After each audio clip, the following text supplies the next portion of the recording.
Баршаңызға сәлем, сіздермен бірге Арайлым. Бүгін сіздерге осындай дәмді самсаны рецептімен бөлісемін. Бұл самсаның жасалу жолы өте оңай және де қамырды жаюды қажет етпейді.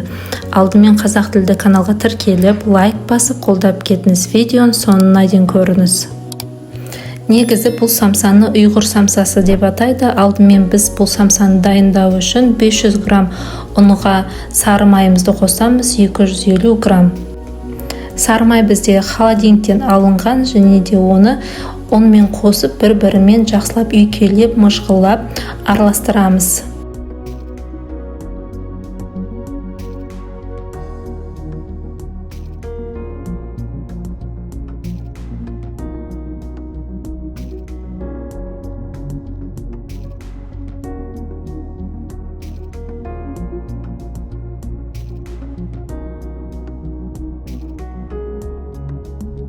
ұн мен майды осылай жақсылап араластырып болған соң, біз оған 2 жұмыртқамызды және де 100 грамм қаймағымызды, 1 чайная ложка тұзымызды қосамыз. Сосын бәрін жақсылап араластырып, қамыр илейсіздер. Иленген қамырымыз қолға жабыспай әдемі болып шығу керек. Дайын болған қамырды жарты сағатқа немесе 20 минутқа холодильникке салып қоясыздар. Оға дейін біз салманы дайындаймыз. Самсаның салмасына мен осылай картопты қолданамын. Картопты 4 бұрыш қылып турап шығамын. Егер де сіздер картопты ұнатпасаңыздар, сіздер картопты қолданбасаңыздар да болады.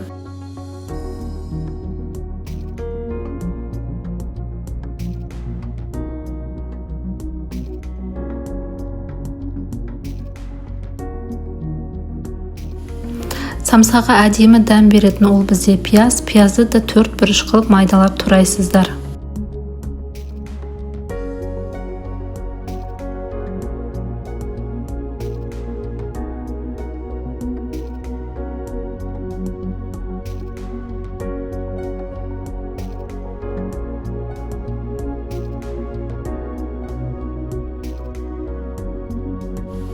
Самсаның салмасына мен осындай тауықтың төс етін қолданамын. Сіздер сиыр етін қолдансаңыздар да болады. Етті блендерден өткізіп, туралған пияз бен картопқа қосамыз.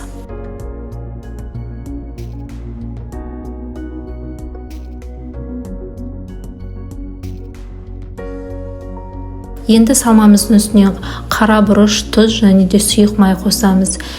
Сонымен қатар өздеріңізге ұнайтын дәмдеуіштерді де қоссаңыздар болады. Бәрін жақсылап араластыру керек. Біз барлық тұздары, бұрыштары біркелікті араласу керек. Салмамыз дайын болған соң, холодильниктегі қамырымызды алып, оны 2-ге бөліп, қамырды осылай созып, оны 8 бөлікке бөлеміз. Әрбір бөлік менде шамамен 80-70 грамм болып шығады. Егер де сіздер тапсырысқа жасайтын болсаңыздар, онда сіздер міндетті түрде салмағын өлшеп жасаңыздар.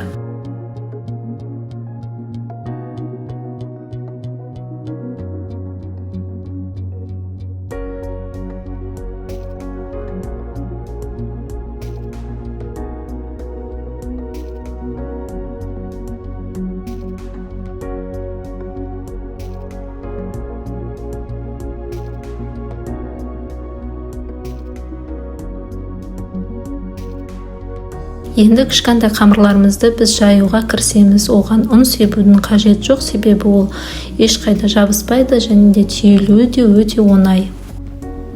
Ішіне осы салмамды салдым және де осы әдіспен мен түйемін. Егер де сіздерге бұл әдіс ыңғайсыз болса, егер де бұндай әдісте сіз түйе алмасаңыздар, сіз кәдімгі 3 бұрыш ретінде түйіп пісіре берсеңіз болады.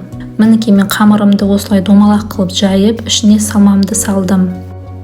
Салманы салып болған соң, қамырды 2-ге бүктеп, жан-жағын осылай бір-біріне жабыстырып шығасыздар.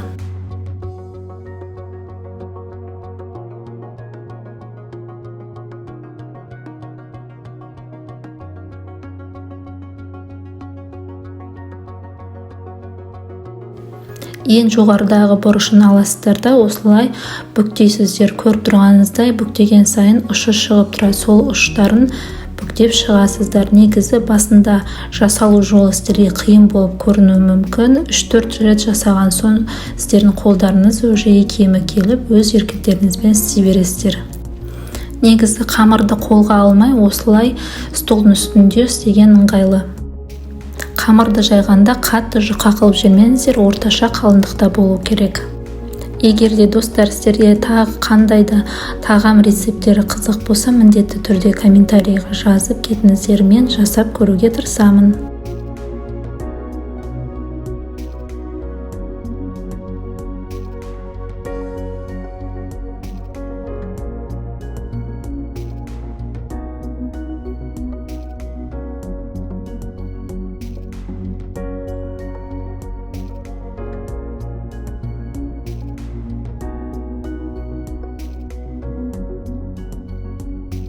Түйілген самсаларымыздың бәрін осылай пергамент қағазына салып, оның бетін жұмыртқамен жағамыз.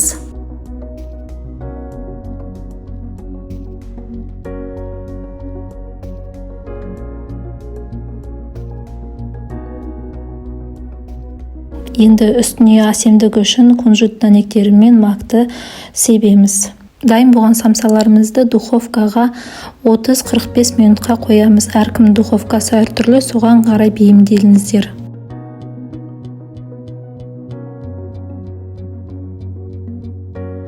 Мінекей біздің дәмді самсаларымыз дайын болды, және де жасалу жолы көріп тұрғаныңыздай өте оңай.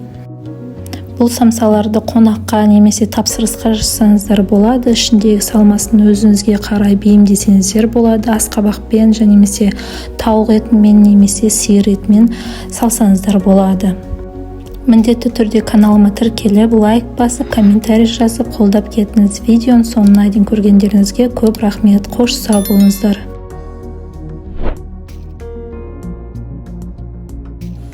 Баршаңызға сәлем, сіздермен бірге Арайлым. Бүгін сіздерге осындай дәмді дымламаның рецептімен бөлісемін. Алдымен қазақ тілді каналға тіркеліп, лайк басып, қолдап кетіңіз. Видеоның соңына дейін көріңіз. Бұл дымляма өте ерекше, өйткені бұл духовкада дайындалады және банкіге салып пісіреміз. Ең бірінші біз етімізді тураймыз. Менде жылқы еті, сіздерде егер қой еті, сиыр еті немесе тауық етінде қолдансаңыздар болады. Мен етті орташа бөлікте кестім. Егер де сізде сүйекті ет болса, оны да қоса берсеңіздер болады.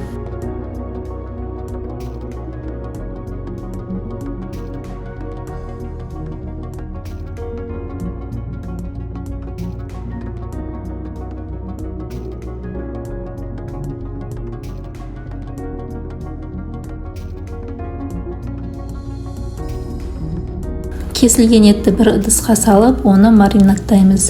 Яғни сіз өзіңізге кез келген ұнайтын приправаларыңызды қоссаңыз болады. Мендегі приправалар олар зира және де смесь итальянских трав, тұз, қара бұрыш және де паприка. Қыздар, егер де сіздерде еттеріңіз тұздалған болса, онда тұзды қоспаңыздар. Тек қана өздеріңізге ұнайтын приправаларыңызды қосыңыздар. Етке дәмдеуіштерімізді қосқан соң, оны біз жақсылап араластырып, және де жарты сағатқа қалдырамыз.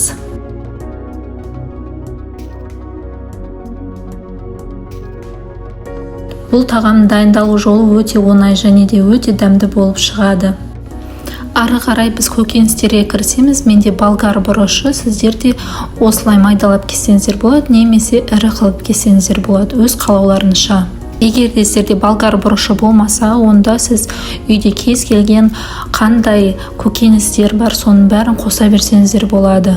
Мендегі көкөністер ол осы болгар бұрышы және де картоп, сәбіз, орам жапырақ, сонымен қатар пияз. Көкөністер тураған кезде өте қатты майдалап жібермеңіздер, ірі көлемде немесе орташа көлемде тураңыздар. Туралған көкөністердің бәрін бір ыдысқа саламыз, тек орам жапырақтан басқасын.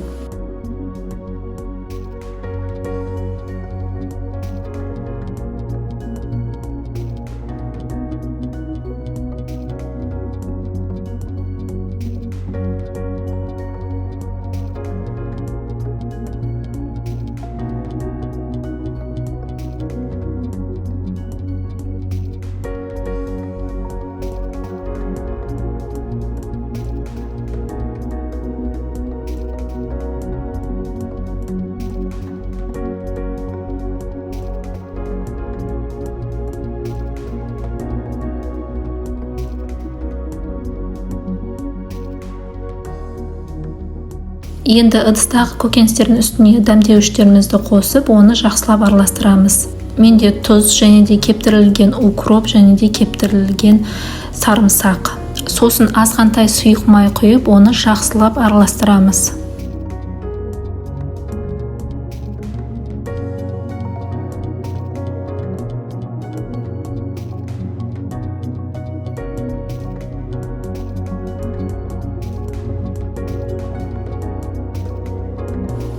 Енді жуылған таза банкілерімізге етімізді саламыз. Сіздерде егерде осындай 1 литрлік банкі болмаса, сіздер 2 литрлікте банкіні қолдана берсеңіздер болады.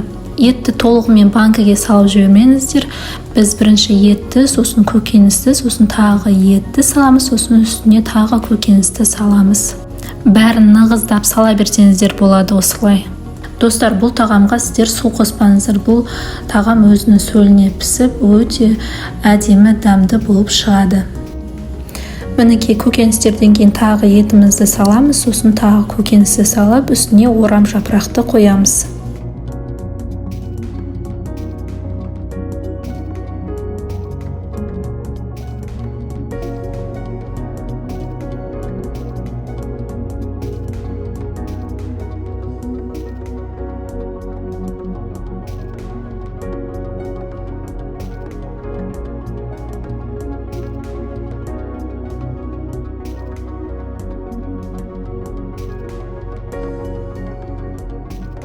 Айтпақшы, орам жапырақтың алдында осылай сары майларыңызды салып қойыңыздар.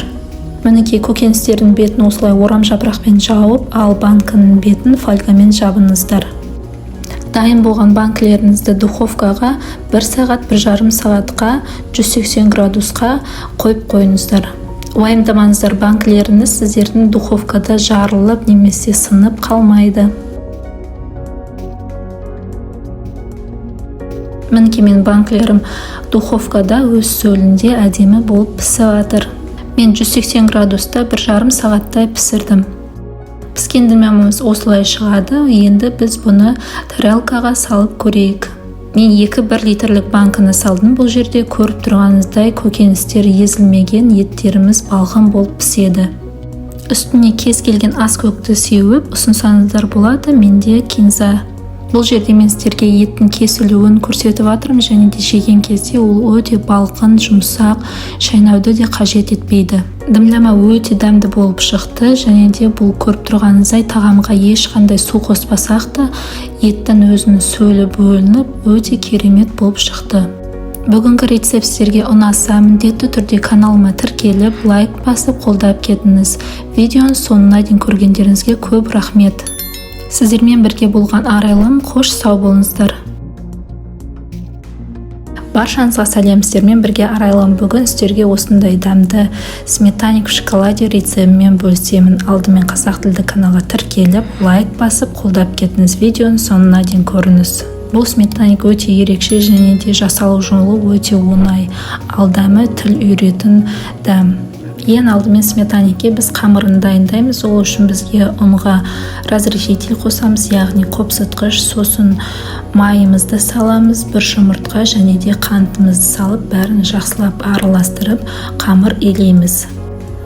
Песочный тесті дайындаймыз. Негізі бұл сметаниктің жасалу жолы өте жеңіл, және де қонақ шақырсаңыздар тез арада жасап дайындалатын сметаник.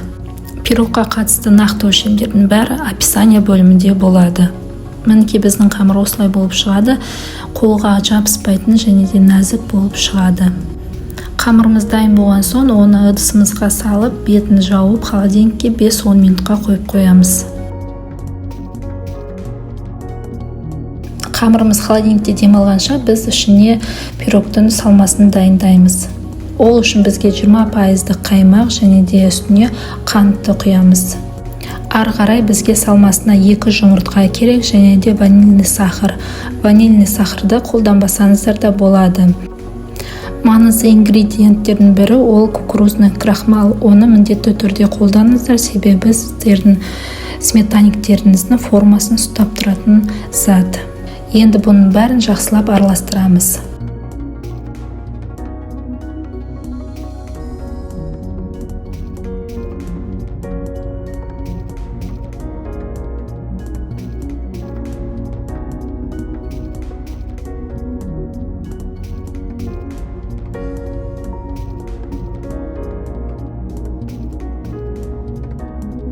холодильниктен қамырды алып, оны екіге бөлеміз. Бір бөлігін үлкенірек, бір бөлігін кішірек қылып істеңіздер. Осылай астына қамырды жаясыздар. Пирогқа кез келген форма жарайды. Менде осындай кольцо форма, соны қолданып пирог пісірдім.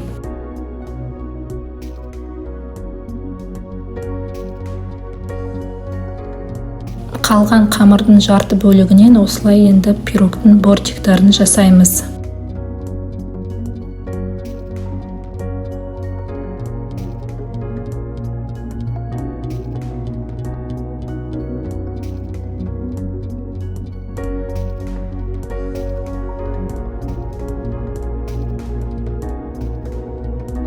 Қамырды формаға орналастырып болған соң ортасына салмасын құямыз.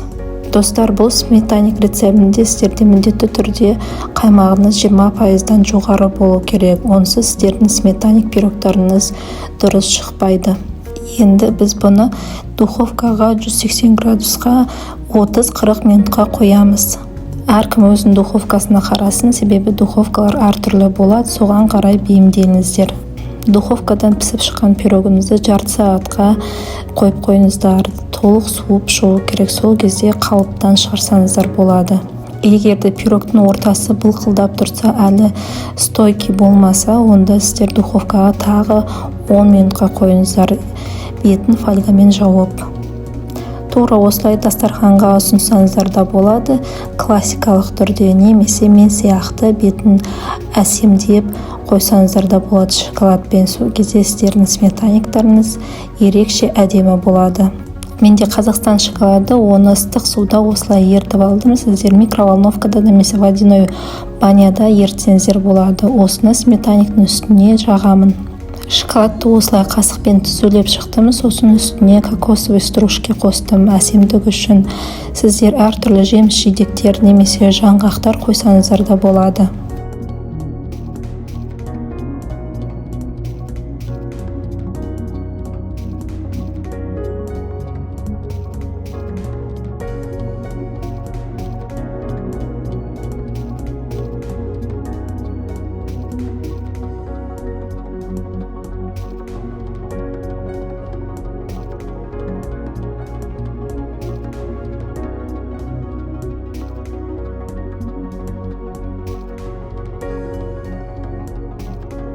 Мінекей біздің дәмді және де ерекше сметаникіміз дайын болды. Дәмі өте керемет, кесілген кезде де ортасы әдемі шығады. Негізі бұл сметаник чизкейкке ұқсайды, дәмі де өте керемет және де әрбір дастарханның сәнін келтіретін тағамдардың бірі. Сіздермен бірге болған Арайлым. Сіздерге бүгінгі рецепт ұнаса, тіркеліп, лайк басып, комментарий жазып кетіңіздер. Қош сау болыңыздар.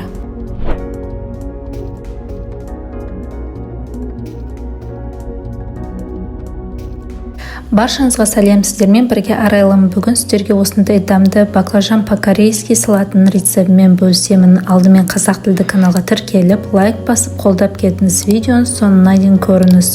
Біріншіден айтайын, бұл салатты кешкісін дайындаған дұрыс. Ертеңгі күнге қонаққа немесе өздеріңіз жеуге жасасаңыздар болады. Себебі салатты жасап болған соң 5-6 сағат холодильникте тұнып тұру керек. Баклажанды осылай ірі-ірі қылып турау керек және де оның қабығын ашпайсыздар. Қабығын ашсаңыздар, оны қуырған кезде баклажаныңыз езіліп кетеді.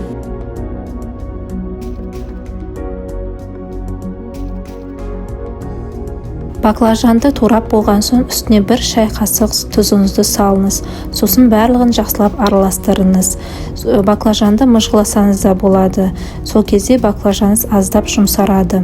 Араластырып мыжғылап болған соң оны қақпағын жауып холодильникке 1 сағатқа қойыңыз. 1 сағаттан кейін сіздің баклажаныңыз жұмсарып, суын бөледі.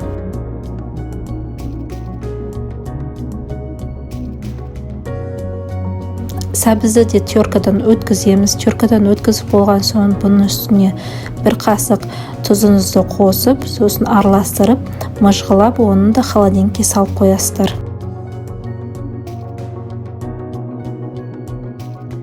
Ендігі кезек бізде пияз бен тәтті бұрышта. Бәрін соломка қылып тураймыз. Достар, рецептке қатысты толық ақпарат описание бөлімінде жазылып тұрады. Пияз бен тәтті бұрышты турағанша сіз өзіңіздің қуыратын табанызды газға қойып қыздыра берсеңіз болады.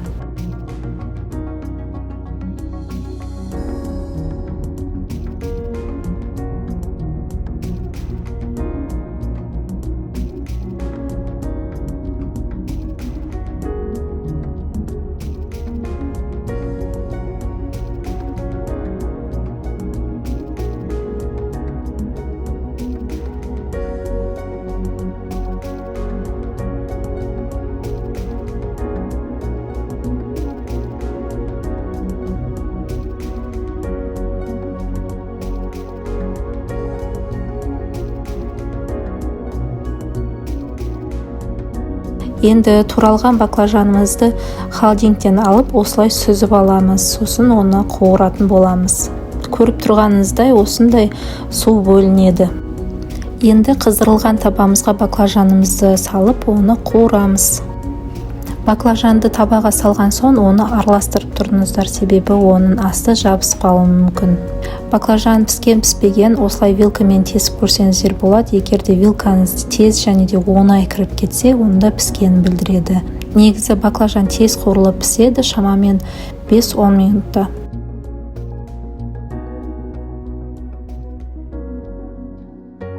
«5-10 минуттан кейін мінекей көріп тұрғаныңыздай баклажаным пісіп те қалды. Бәрін жақсылап араластырып, оны шанышқымен тағы да тексеріп шығамын, тесіп.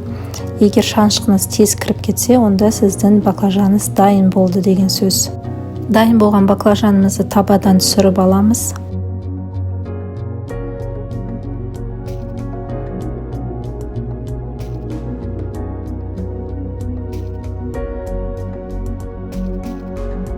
Енді баклажанды пісірген табамыздың үстіне пиязымызды салып, оны да қуырып аламыз. Пиязды қатты қуырып жібермейміз, оның сәл солғанын күтеміз. Солған пияздың үстіне біз тәтті бұрыштарымызды қосып, оны да қуырамыз. Пияз бен тәтті бұрыштарымызды араластырып тұрыңыздар, асты қатты күйіп кетпесін. Пияз бен бұрышымыз біздің осылай дайын болу керек, қатты оны қуырып жібермеңіздер. Дайын болған көкөністерімізді біз баклажанға қосып саламыз.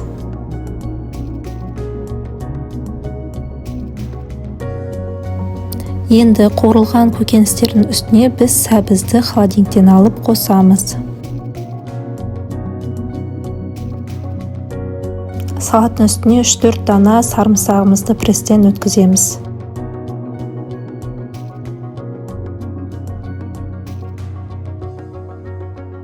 Сарымсақтың үстіне біз дәмдеуіштерімізді қосамыз. Ол қара бұрыш және де қызыл бұрыш. Қызыл бұрышты өз қалауларыңызбен қоссаңыздар болады, азайтып немесе көбейтіп. Ары қарай біз соевый соус және де уксусты қосамыз. Менде яблочный уксус. Сосын 1-2 қасық қантымызды қосамыз.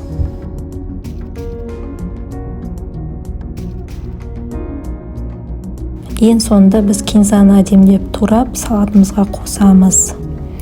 Алдында айтқандай, бұл салатты кешкісін дайындап, ертесі күні қонаққа ұсынған дұрыс. Яғни салаттың дәмі ертесі күні одан да дәмдірек болады. Кинзаны турап, оны салатқа қосамыз. Сосын салатты жақсылап араластырамыз. Дәмдеуіштерді әдемі араласу керек.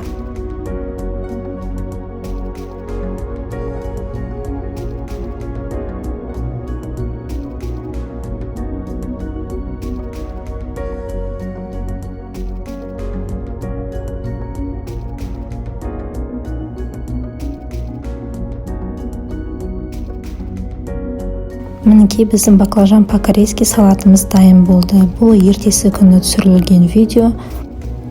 Көріп тұрғаныңыздай салат өте әдемі және де әртүрлі түсте көздің жауын алатын салат. Үстіне осылай кунжут дәнектерін сеуіп, қонақ шақыратын дастарханға қойсаңыздар, қонақ шақыратын дастарханның әдемі көркін келтіреді. Бүгінгі салат рецепт сіздерге ұнаса, міндетті түрде тіркеліп, лайк басып, қолдап кетіңіз. Видеоның соңына дейін көргендеріңізге көп рахмет. Сіздермен бірге болған Арайлым, қош сау болыңыздар.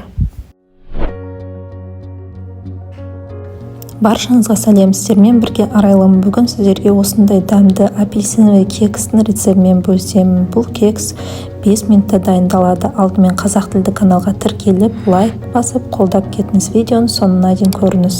Ең бірінші рецепт бойынша бізге үлкен апельсин керек. Оның сыртын жуып және де қабығын тазаламай, осылай ірі қылып турай берсеңіздер болады. Сол кезде сіздердің кексіңіз өте тәтті және де иісі де өте керемет болады. Туралған апельсинді бір ыдысқа салып, оның үстіне 3 жұмыртқа жарамыз және де сұйық май, сонымен қатар тәттілігі үшін қант саламыз. Барлық нақты өлшемдерді описание бөлімінен қарасаңыздар болады. Сосын дайын болған заттарымызды погружной блендермен пюре ретінде істесеңіздер болады, немесе кәдімгі блендермен майдалап кесіп тастасаңыздар да болады. Дайын болған сұйықтықтың үстіне біз ұнымызды қосамыз, сосын қопсытқышымызды қосамыз, яғни разрыхлитель.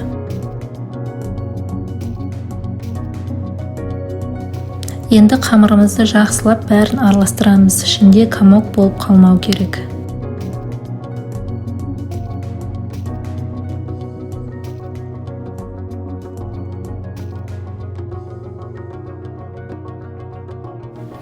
Енді дайын болған қамырымызды осындай формаға салсаңыздар болады, немесе кекске арналған формаға да салсаңыздар болады. Силиконовый форманы үшін майламасаңыздар болады, ол онсыз да жабыспай әдемі болып шығады. Қамырды салып болған соң осылай үстін тегістеп, сосын бір-екі рет осылай столға ұрып алсаңыздар болады. Енді қызып тұрған 180 градусқа духовкаға пісіреміз. Жарты сағат 45 минут, әркім духовкасы әртүрлі, соған қарай қараңыздар. Мен духовкадан 20 минуттан кейін алдым.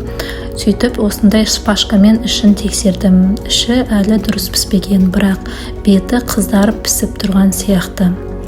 Сол үшін мен бетін фольгамен жауып, духовкаға тағы да 10 минутқа қойдым. Содан кейін ішін тексерген кезде толық пісіп шықты.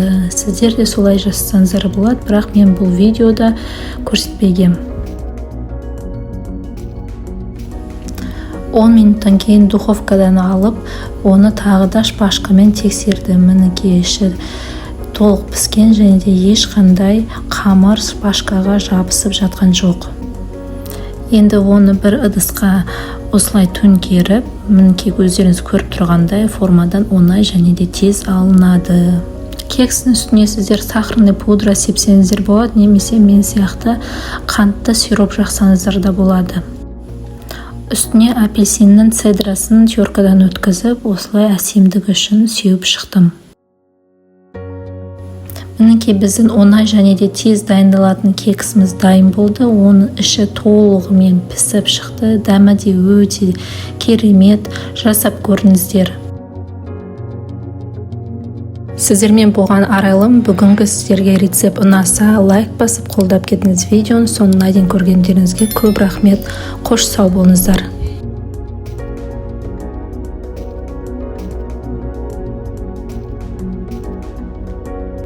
Баршаңызға сәлем, сіздермен бірге Арайлым. Бүгін сіздерге осындай дәмді нанның рецептімен бөлісемін. Алдымен қазақ тілді каналға тіркеліп, лайк басып, қолдап кетіңіз. Видеоны соңына дейін көріңіз. Ең бірінші бір ыдысқа жылы сүтімізді және де жылы суымызды құямыз.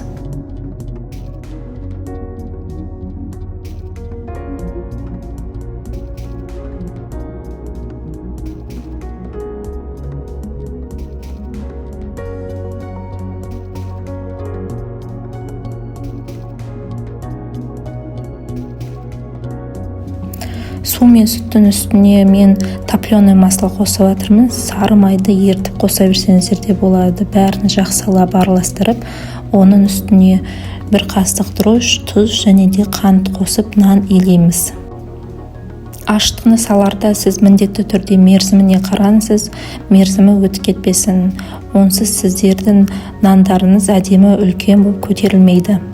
Және де барлық нақты өлшемдер описание бөлімінде тұрады.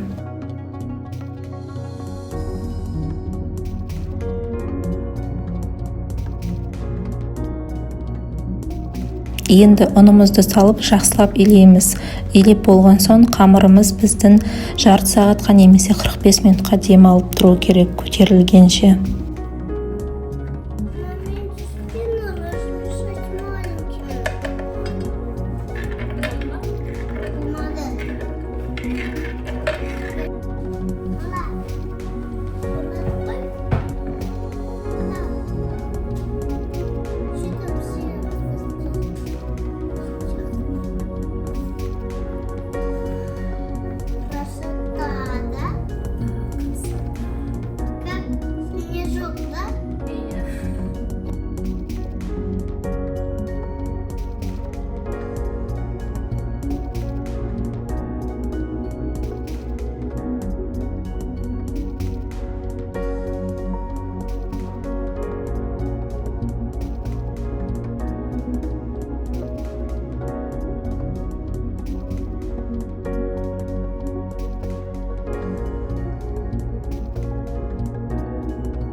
Шамамен мен қамырым 45 минут тұрды, осылай көтерілді.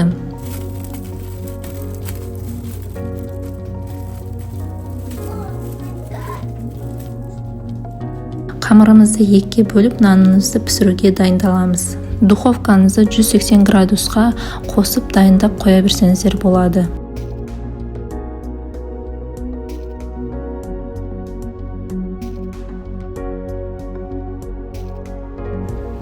Қамырды пергаментный бумагаға қойып, нанға форма келтіреміз.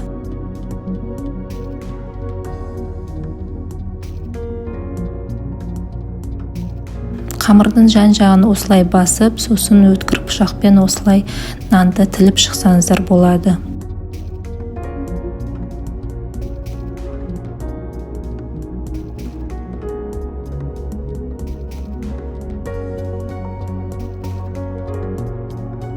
Нанның үстіне осылай жұдырықпен басып, сәл айналдырып шығастыр противинді.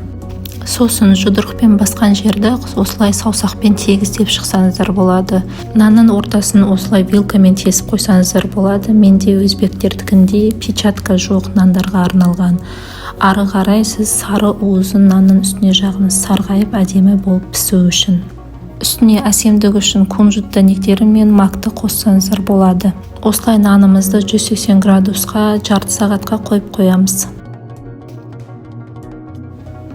Мінекей біздің жұмсақ және де дәмді нанымыз дайын болды. Міндетті түрде каналға тіркеліп, лайк басып, қолдап кетіңіз. Видеоның соңына дейін көргендеріңізге көп рахмет. Сіздермен бірге болған арайлым, қош сау болыңыздар.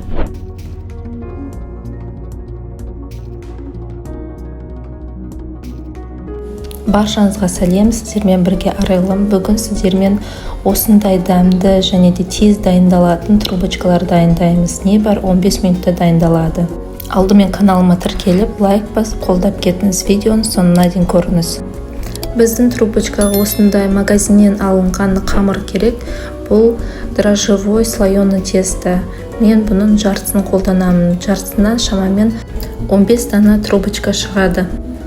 Қамырды жұқа қылып жаямыз. Егерде қамырыңыз оқтайыңызға, қолыңызға жабысып жатса, аздап ұн қосыңыз. Қамырды жайып болған соң осылай пышақпен қамырыңызды ұзыннан кесесіз. Трубочкаға арналған формаға осылай айналдыра орап шығасыз қамырды. Егерде сізде бұндай форма болмаса, оны фольгадан да жасап алсаңыз болады. Ары қарай трубочканың бетіне жұмыртқаның сары уызын жағамыз, сарғайып әдемі болып пісуі үшін. Сосын трубочканы духовкаға 10-15 минутқа қоямыз, беті қыздарғанша. Кастрөлімізді плитаға қойып, крем дайындаймыз.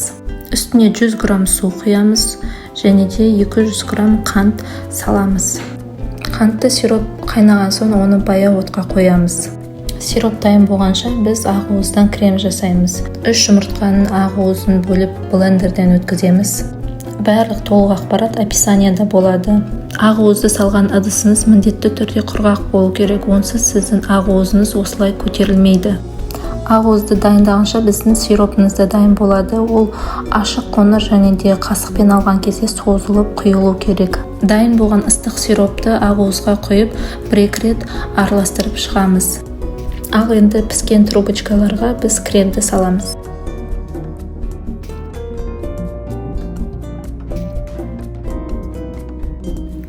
Кез келген дастарханның көркін ашатын трубочкаларымыз дайын болды.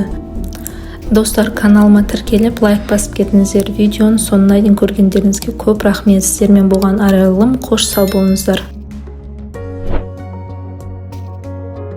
Баршаңызға сәлем, сіздермен бірге арайлым. Бүгін сіздерге осындай дәмді бешбармақтың рецептімен бөлісемін. Алдымен қазақ тілді каналға тіркеліп, лайк басып қолдап кетіңіз. Видеоны соңына дейін көріңіз.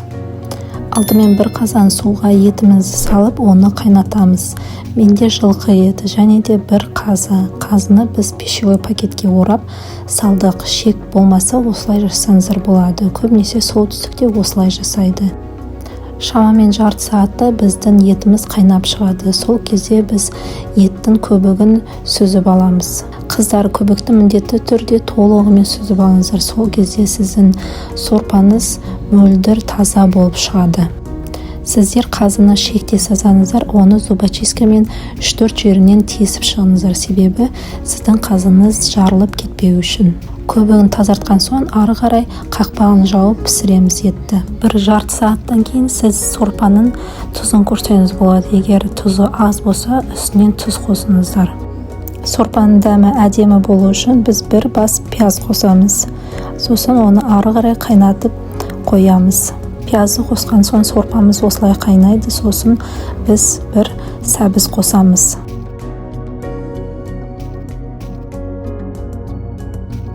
Етіміз піскенше біз қамырды дайындаймыз. Бізге қамырға 2 жұмыртқа және де тұзды су керек, 1 стакан. Аздап сұйық май қосамыз, қамырымыз жыртылып кетпеу үшін. Бәрін салып болған соң оны жақсылап араластырамыз. Ары қарай ұнымызды қосып, қамырды жақсылап илейміз. Қамырдың жақсы жайылуы ол қамырға байланысты. Қамырды сәл қаттылау қылып илесеңіздер, қамырыңыз әдемі бір тегісті болып жайылып шығады. Қамырды илеп болған соң, қамырды 15-20 минутқа демалдырып қойыңыз. Қақпағын жауып демалдырыңыз. Бұл жерде 2 зуалы қамыр шығады. Мен бірақ біреуін ғана қолданамын, себебі мен үйде 3 адамға дайындап жатырмын бешбармақты. Ары қарай біз тұздық жасаймыз. Пиязды 2-ге бөліп, оны полукольца ретінде тураймыз және жіңішке болып шықсын. Бәрін бір кастрөлге салып, оның үстіне сорпаны құямыз. Сорпаның майлысын құйыңыздар, бетін сүзіп алыңыздар майын.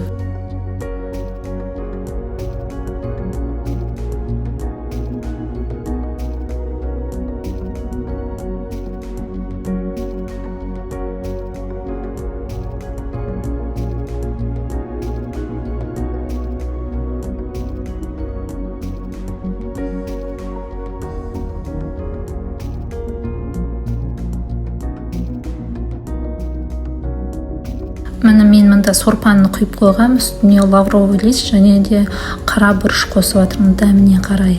Тұздықты пияз өлгенше дайындайсыздар, яғни ол солыңқырап қалу керек. Бәрін жақсылап араластырып, крышкасын жауып пісіріңіздер. Етімізді тағы бір рет ашып тексереміз, ішіне картоптарымызды саламыз. Егер де сәбізіңіз піссе, сәбізді алып қойыңыз, езіліп кетпесін.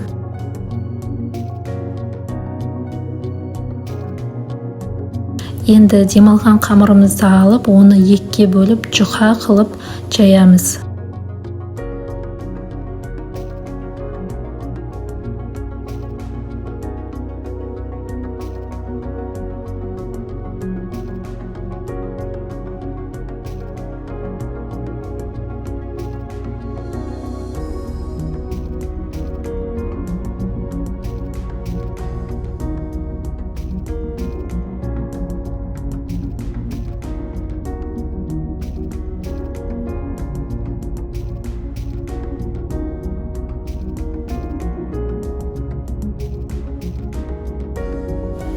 Қамырды жайып болған соң мен оқтайға орап осылай кесіп аламын.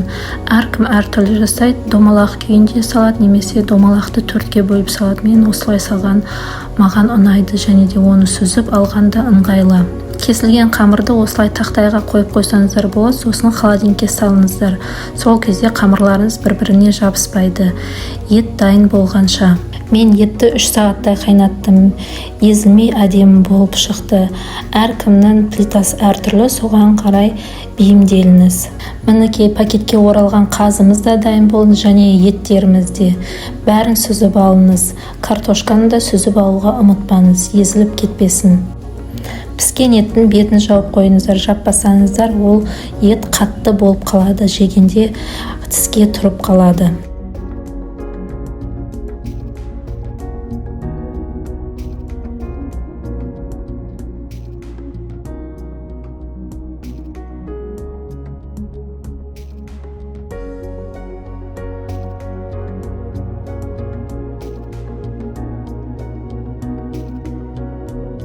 Сорпа ретінде мен қамыр салынбаған сорпаны қолданғанды ұнатамын. Сол себепті қамыр салынбай тұрып, мен өзіме сорпаны сүзіп алып жатырмын. Сол кезде сіздің сорпаңыз тұнық, әдемі, таза болып шығады. Мінекей мөлдір сорпамыздың ішіне мен лимон қостым, және де құрт қостым. Осында үгітілген құрт. Егер де құрт болмаса, бұндай айран қоссаңыздар болады. Айранмен де дәмді болып шығады. Міндетті түрде құртпен, айранмен жасап көріңіздер, сорпаның дәмі ерекше әдем болып шығады. Мінекей бұрқылдап қайнап тұрған сорпамыздың үстіне қамырларымызды салып, оны пісіріп аламыз. Тұздық осылай болып шығу керек, пиязымыз солып, әдемі иіс беріп тұру керек. Енді үлкен әдемі тарелкамызға тұздығымызды салып, қамырымызды түсіреміз тарелкаға.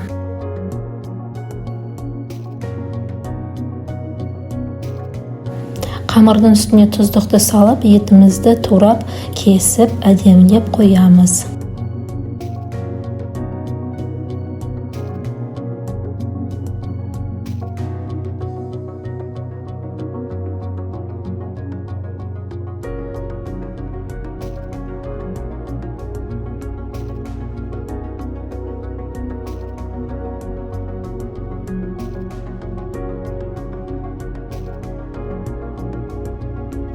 Еттің ортасына мен картошкамды екіге бөліп қойдым, және сәбіздерді жан-жағына тізіп қойдым. Осы жерде мен қазымды салуды ұмытып кетіптім. Оны соңында салдым.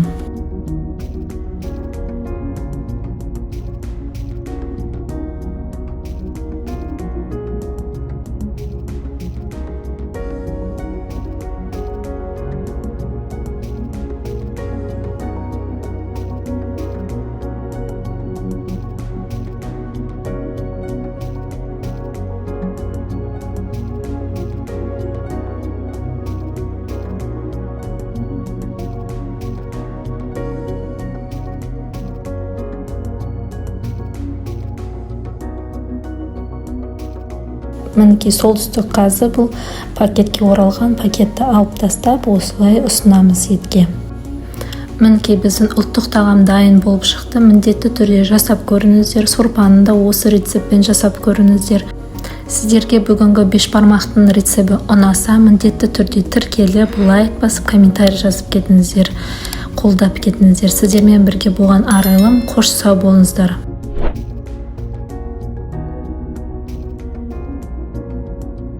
Баршаңызға сәлем, сіздермен бірге Арайлым. Бүгін сіздермен осындай әдемі десерт дайындаймыз. Алдымен қазақ тілді каналға тіркеліп, лайк басып, қолдап кетіңіз. Видеоның соңына дейін көріңіз. Ең алдымен бізге десертке 2 стакан су керек, сосын 1 стакан қант керек. Нақты өлшемдер описанияда болады. Су мен қантты салған соң бәрін жақсылап араластырамыз. Судағы қант жақсылап еру керек, сол үшін біраз уақытқа крышкасын жауып қалдырамыз отта. Ал енді десертке салмасын дайындаймыз. Салмасын дайындау үшін бізге алма қажет. Алманың ішін осылай жақсылап тазалаймыз.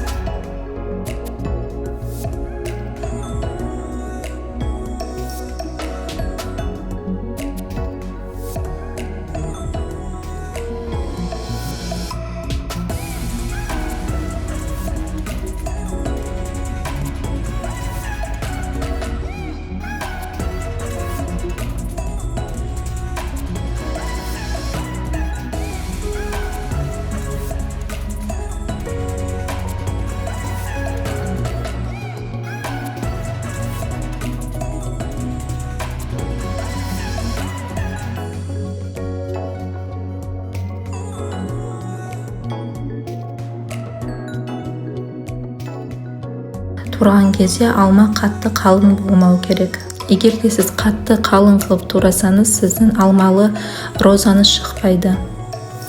Алмамызды турап болғанша біздің сиропымыз да дайын болады. Ішіне осылай алмамызды саламыз және де оттың көзін бәсеңдетіп қоямыз. Алма жұмсарғанша осылай ыстық суда бұқтырып аламыз. Мен десертке дүкеннен алынған слайонның тестаны қолдандым. Сіздер де солай жасасаңыздар болады, немесе қолдан жасасаңыздар болады. Ал алманы осындай ситаға салып қойыңыздар, ішіндегі су толығымен кетсін. Егер де сіздің бұқтырылған алмаңыз осылай жыртылып жатса, ештеме етпейді. Ары қарай тізіп жасай берсеңіздер болады. Алманы тізіп болған соң оны орап шығамыз. Оралған десертіміздің астын және жан-жағын түйіп шығамыз, ішіндегі алманың суы шығып кетпеу үшін. Түйілген десертті сіз кекстің формасына жасасаңыз болады. Арнайы форманы сіз жақсылап майлап қою керексіз. Егер де сіздерде форма болмаса, жай пергаментный бумагаға да қойып пісіре берсеңіз болады.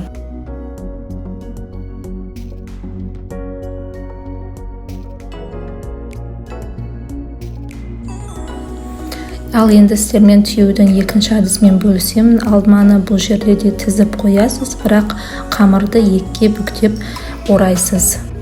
Қамырыңыз неғұрлым ұзын болса, соғұрлым сіздің розаңыз пышный, әдемі болып шығады. Бәрі дайын болған соң десертті 20-30 минутқа пешке қалдырасыз, 180 градусқа. Әркімде духовка әртүрлі болуы мүмкін, сол себепті сіз өз духовкаңызға қараңыз. Қамыры қызарып әдемі болып пісу керек. Қамыры қызарса, онда пештен ала беріңіз. Мінекей әдемі алмалы роза десертіңіз дайын болды. Дайын болған десерттің үстіне сахарный пудра жағып, осылай ұсынсаңыздар болады. Сіздерге бүгінгі рецепт ұнаса, лайк басып, комментарий жазып, каналға тіркеліп кетіңіздер. Сіздермен бірге болған арайлымыз. Видеоның соңына дейін көргендеріңізге көп рахмет. Қош сау болыңыздар.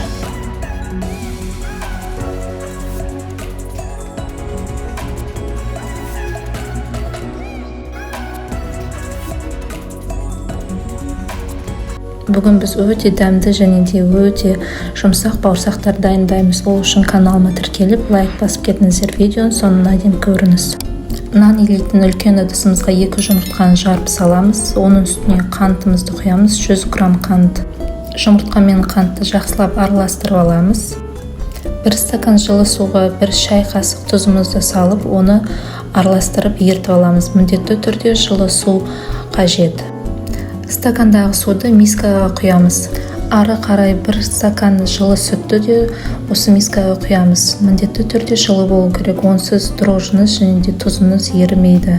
Дрожжды қосамыз 1 чайная ложкамен. Барлық нақты өлшемдер описанияда болады. Ертілген сары майымызды қосамыз. Ертілген сары майды қоспасаңыздар, онда сіздердің бауырсақтарыңыз қатты және де тістегенде резинка сияқты болып қалады. Ары қарай ұнымызды қосып, қамырымызды илейміз. Қамырымыз міндетті түрде жұмсақ болып шығу керек. Ұнды көп қосып, оны қатты қылып жібермеңіздер. Қамырымызды илеп болған соң, оның бетін пакетпен немесе крышкамен жауып қойыңыздар және де жылы жерде тұрсын. Бауырсаққа арналған қамыр 30-40 минутта үлкен болып көтеріледі. Қамырыңыз неғұрлым үлкен болып көтерілсе, бауырсағыңыз да үлкен және де үлпілдек, жұмсақ, дәмді болып шығады. Қамырды жаятын жерге кішкене ғана ұн қосып, оның үстіне қамырымызды қойып, оқтаймен жаямыз. Жайған қамырымыз қатты жұқа болмау керек, орташа қалыңдықта болу керек. Мен осындай арнайы қамыр кесетімен кесіп жатырмын. Сіздер стаканмен кессеңіздер де болады. Дайын болған қамырдың бетін жауып қойыңыздар 5 минутқа, пока майымыз қызғанша. Қызып тұрған майға бауырсақтарымызды салып аламыз. Бауырсақты міндетті түрде араластырып тұрыңыздар, себебі бауырсақтың жан-жағы біркелікті сарғайып пісіп шығу үшін. Мінекей дәмді бауырсағымыз дайын болды. Каналыма тіркеліп, лайк басып кетіңіздер. Сіздермен болған арайлым, қош сау болыңыздар. Баршаңызға сәлем, сіздермен бірге арайлым. Бүгін сіздерге осындай дәмді медовик тортының рецебімен бөлісемін. Алдымен қазақ тілді каналға тіркеліп, лайк басып қолдап кетіңіз. Видеоның соңына дейін көріңіз. Бұл медовик тортының корждары өте жұқа және де кремі қаймақтан жасалған өте дәмді болып шығады. біз кастрөлімізге осылай 80 грамм сары майымызды қосамыз, сосын 80 грамм қант және де 150 грамм бал қосамыз. Әдейі осындай сұйық балды таңдаңыздар. Егер де торт қатты тәтті болған қаласаңыздар, балдың мөлшерін азайтып, қанттың мөлшерін көбейтсеңіздер болады. Сол кезде сіздердің торттарыңыз қаттырақ, тәттірек болады. Және үстіне азғантай шым-шым тұз қосамын. Кастрөлімізді плитаға қойып, ішіндегі май ерігенше біз плитада ұстаймыз. Бұл жерде біздің қанттың еруі немесе осы сместің температурасы да қатты маңызды емес, тек қана май ерісе болды. Мінекей біздің майымыз еріді, осыны біз енді суытамыз.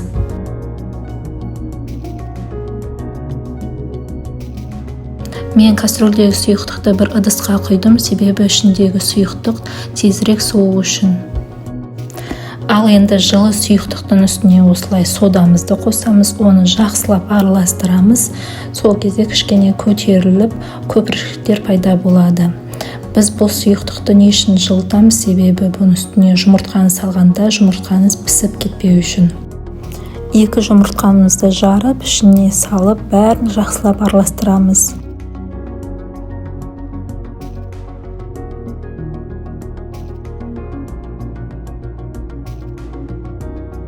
Дайын болған сұйықтықтың үстіне ұнымызды салып, нанды илейміз.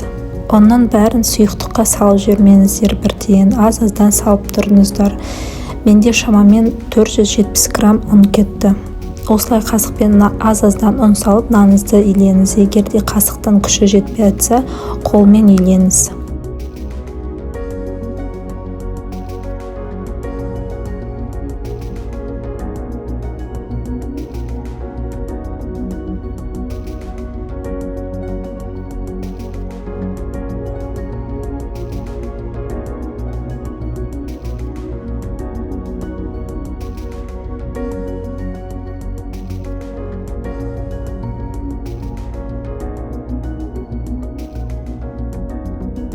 Достар, описанияда толық ақпарат бар. Сол жерден құрамына қандай заттар керек екен жайлы сол жерден қарасаңыздар болады.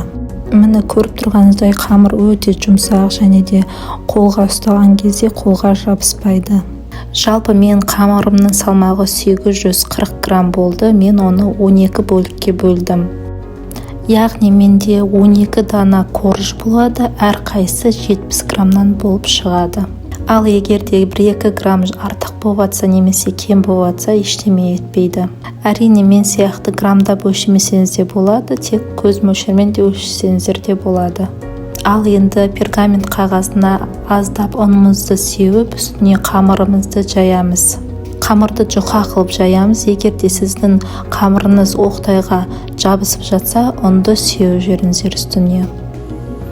Қамыр доп-домалақ болып жайылуы маңызды емес, тек қана сіздердің кальциоларыңыз, яғни торт жинайтын кальциоларыңыз қаншалықты үлкен болса, соншалықты қамырыңызды да үлкен кейін қылып жайыңыздар.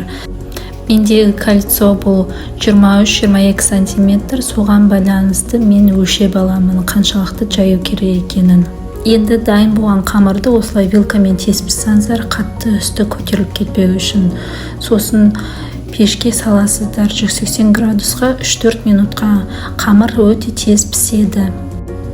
Пісіп шыққан коржды бірден кальциомызды қойып, кесіп аламыз жан-жағын. Жан-жағындағы артық қалған қамырды сіз кейін торт жинаған кезде бетіне себуге керек болады. Коржықтарын піскен соң бірден кесіңіздер, себебі сіздердің коржықтарыңыз кейін ол қатып қалады. Қатқан соң оны кесу ыңғайсыз болады. Яғни ортасындағы дөңгелегіңіз коржық ретінде қолданатын, ол сынып кетуі мүмкін. Енді босаған противенге алдын ала жайылған қамырыңызды салып, ары қарай пісіре бересіз.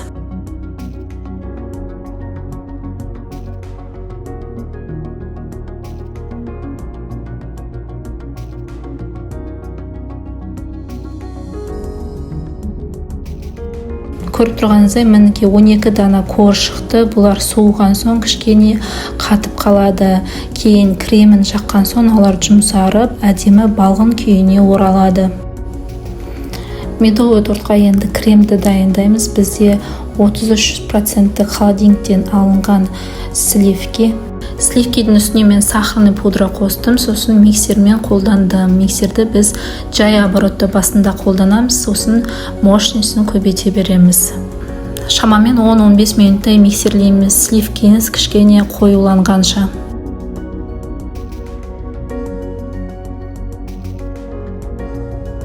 Дайын болған сливкиіміздің үстіне қаймағымызды саламыз. Менде 20%. Барлық нақты өлшемдер описание бөлімінде тұрады. Қаймақ пен сливкиді осылай қасықпен немесе лопатканың көмегімен асықпай жаймен араластырамыз. Миксермен араластырмаймыз. Осымен біздің қаймақты креміміз дайын болды. Енді тортты жинауға кірісеміз. Егер де сіздерде осындай тортқа арналған кольцо болса, соны қолданып тортты жинаған ыңғайлы. Осылай корждарымызды салып, үстінен қаймағымызды жағамыз. Алдында айтқандай, бұл корждар суған соң кішкене қатып қалады, ал кейін кремімізді жаққан соң ол жұмсарып балғын күйіне оралады.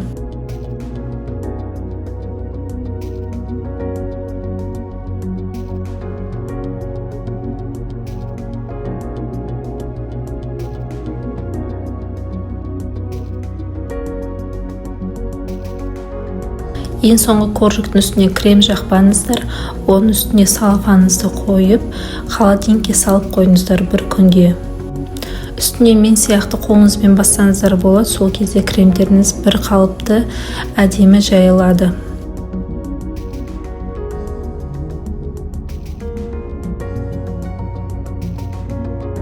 Енді тортты безендіруге кірісеміз. Бізге осындай корждан қалған қамырларды блендердің көмегімен біз үгітеміз. Безендіруге арналған ұнтақтар аз болып қалса, сіздер бұның орнына печенье қолдансаңыздар болады, кез келген. Торт бір күн немесе минимум 6 сағат тұрса, сіздің тортыңыз 2 есе дәмді болып шығады. Енді торттың үстіне қалған креміміз жағып, осылай пышақтың көмегімен барынша түзулейміз бетін. Достар, егер де сіздердің торттарыңыздың бетіне крем жетпей жатса, сіздер кремге азғантай қаймақ қосып жүрсеңіздер де болады. Тортты өз қалауларыңызша сәндесеңіздер болады. Мен ортасына осылай ыдысты қойып, ал жан жағына осылай ұнтақталған печеньеларымызды салдым. Ұнтақты сеуіп болған соң үстіндегі ыдысымызды аламыз. Мен құлпынайдың көмегімен осылай сәндеп шықтым. Сіздер өз қалауларыңызша басқа жеміс жидектермен әсемдесеңіздер болады. Торт өте әдемі және де дәмі де өте керемет, жұмсақ болып шығады. Міндетті түрде жасап көріңіздер. Кескен кезде кремі бір қалыпты әдемі кесіледі. Мінекей кескен кезде өте жұмсақ және де пышақты оңай кеседі. Жасап көріңіздер. Жасалу жолы да қатты қиын емес. Кез келген қыз келіншектің қолынан келеді деп ойлаймын. Сіздермен бірге болған Арайлым. Бүгінгі сіздерге медовик тортының рецебі ұнаса, міндетті түрде тіркеліп, лайк басып қолдап кетіңіз. Видеоның соңына дейін көргендеріңізге көп рахмет.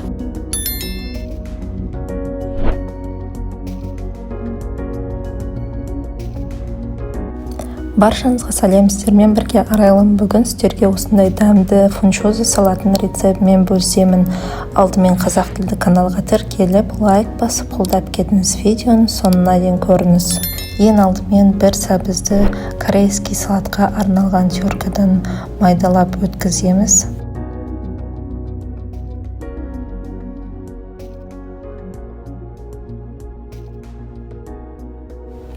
Теркадан өткізген сәбізімізді бір ыдысқа салып, үстіне тұзды қосамыз. Сосын оны жақсылап араластырып болған соң қолымызбен мыжғылаймыз. Сәбіздің суы шығу керек.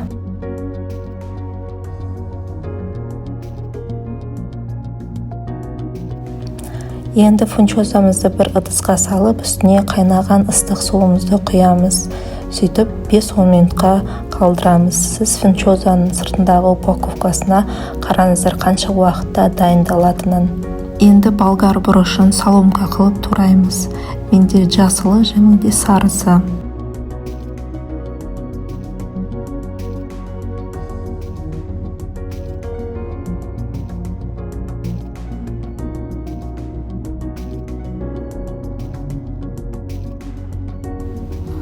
Енді пиязды да соломка қылып бәрін турап аламыз.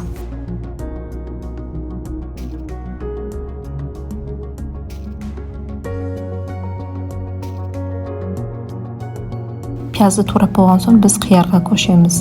Қиярды осылай сәбіз өткізетін теркамен істесеңіздер болады, немесе өздеріңіз жіңішке қылып турасаңыздар да болады. Енді қызып тұрған табамызға майымызды құйып, үстіне пиязды салып қуырып аламыз. Пиязды 5-10 минут қуырамыз, сәл солыңқырағанша.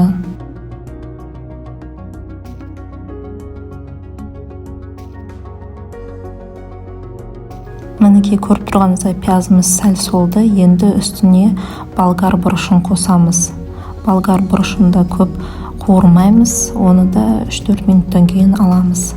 Бәрін араластырып, үстіне паприка саламыз, шамамен 1 столовый қасық.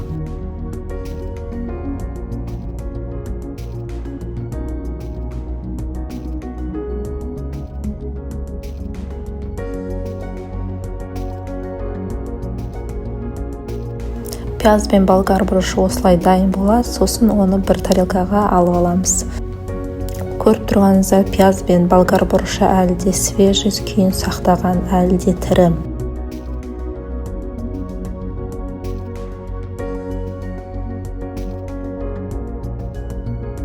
Ендігі кезек фунчозада. Фунчозаны мен ыстық судан сүзіп алдым, бірақ үстіне салқын су құйып, оны тағы да бір жуып алмақшымын. Міндетті түрде салқын суға бір рет жуып алыңыздар, себебі фунчоза бір-біріне жабысып қалады. Енді біз дайын болған фунчозаның үстіне сәбізімізді осылай саламыз. Сосын жіңішке қылып теркадан өткізілген қиярымызды саламыз.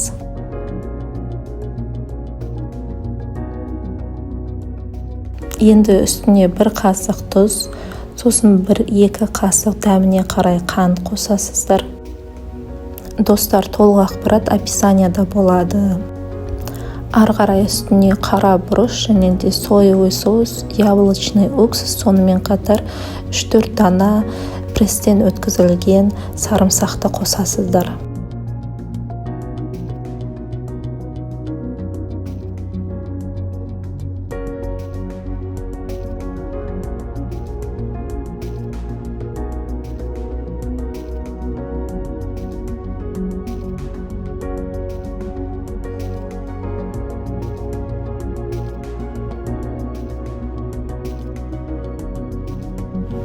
Үстіне жаңа қуырылған біздің пиязымыз бен болгар бұрышын қосамыз.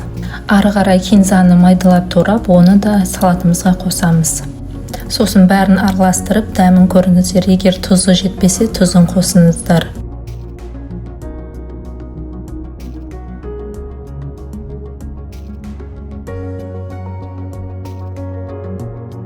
Мінекей біздің фунчоза салатымыз дайын болды. Үстіне осындай кунжут дәнектерін септім. Міндетті түрде жасап көріңіздер. Кез келген дастарханның көркін ашады, және де қонақтарға да үйге де жасап қойсаңыздар болады. Бүгінгі салат рецебі сіздерге ұнаса, міндетті түрде тіркеліп, лайк басып, комментарий жазып кетіңіздер. Сіздермен болған арайлым, қош сау болыңыздар.